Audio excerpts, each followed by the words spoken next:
আষাঢ় মাসে বৃষ্টি শুরু হলো, আবার আকাশ থেকে ঝরছে তো ঝরছে, থামার কোনো লক্ষণ নেই। চট্টগ্রাম শহর তলিয়ে গেছে পানির নিচে। আজ ৪ দিন সূর্যি মামার কোনো দেখাই মিলেনি। শুধু বৃষ্টি হচ্ছে তো হচ্ছে। আর বৃষ্টি সেই রিমঝিম শুনতে খুবই ভালো লাগছে। এই বৃষ্টিতে কী খেতে মন চায়?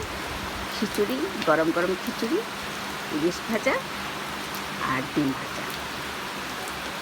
তো করলাম আজকে দুপুরে সবাই মিলে ইলিশ মাছ ভাজি, খিচুড়ি আর ডিম ভাজি খাচ্ছি। ছেলেদের খুবই পছন্দ। তো বৃষ্টিতে বসে আছি, কী করব? চট্টগ্রাম শহর পানির নিচে ডুবে গেছে, পুরো চিটাং টাউন। তো সবাই ঘরবন্দি, হচ্ছে তো হচ্ছে বৃষ্টি, কখন থামবে তার কোনো লক্ষণ নেই। সূর্যি মামা তো বেরোচ্ছে না, মনে হচ্ছে মেঘের আড়ালে লুকিয়ে গেছেন। কী আর করা। তো বৃষ্টি দেখি, আষাঢ় মাসের বৃষ্টি, ঝম বৃষ্টি পড়ে, সবার মনে দোলা লাগে। আজকে আসি, বাই।